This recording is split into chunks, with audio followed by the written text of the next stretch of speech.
હું પણ મારા માટે શીશ મહેલ બનાવી શકતો હતો, પણ મેં લોકો માટે ઘર બનાવ્યા. પીએમ મોદી. દિલ્હીમાં ટૂંક સમયમાં વિધાનસભાની ચૂંટણી યોજાવા જઈ રહી છે. વડાપ્રધાન નરેન્દ્ર મોદીએ આજથી ભાજપ માટે ચૂંટણી પ્રચાર શરૂ કરી દીધો છે. અશોક વિહારના રામલીલા મેદાનમાં જનસભાને સંબોધતા વડાપ્રધાન મોદીએ જણાવ્યું હતું કે વર્ષ 2025 ભારતના વિકાસ માટે ઘણી નવી સંભાવનાઓ લઈને આવી રહ્યું છે. વિશ્વની ત્રીજી સૌથી મોટી આર્થિક શક્તિ બનવા તરફની અમારી યાત્રા આ વર્ષે વેગવંતી બનવા જઈ રહી છે. આજે ભારત અને વિશ્વમાં રાજકીય અને આર્થિક સ્થિરતા છે. 2025માં ભારતની ભૂમિકા વધુ મજબૂત બનશે. વડાપ્રધાન મોદીએ દિલ્હીના પૂર્વ મુખ્યમંત્રી અને આપના વડા અરવિંદ કેજરીવાલ પર કટાક્ષ કર્યો. તેમણે કહ્યું હતું કે મેં ક્યારેય મારા માટે ઘર બનાવ્યું નથી. હું પણ મારા માટે શીશ મહેલ બનાવી શકતો હતો, પરંતુ મોદીનું સપનું છે કે દરેક ગરીબને ઘર મળવું જોઈએ. મારા માટે એ સપનું હતું કે મારા દેશવાસીઓને કાયમી મકાનો મળે. આજે નહીં તો કાલે તેમને કાયમી ઘર મળશે.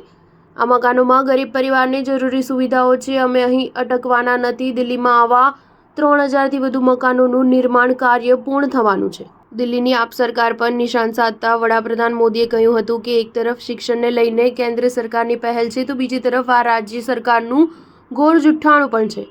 રાજ્ય સરકારે અહીંના શાળા શિક્ષણને ઘણું નુકસાન પહોંચાડ્યું છે. સ્થિતિ એવી છે કે ભારત સરકાર દ્વારા સમગ્ર શિક્ષા અભિયાન હેઠળ જે નાણાં આપવામાં આવ્યા છે તેમાં દિલ્હીમાં બેઠેલી સરકાર છે, જેને દિલ્હીના બાળકોના ભવિષ્યની ચિંતા નથી. ભારત સરકાર શિક્ષણ માટે જે પૈસા આપે છે તેમાંથી અડધા પણ તેઓ શિક્ષણ પાછળ ખર્ચી શક્યા નથી. વડાપ્રધાન મોદીએ કહ્યું કે દિલ્હી છેલ્લા 10 વર્ષથી મોટી આફતથી ઘેરાયેલી છે. અન્ના હજારેજીને ખુલ્લા પાડીને કેટલાક કટ્ટર બેઈમાન લોકોએ દિલ્હીને આફતમાં ધકેલી દીધું.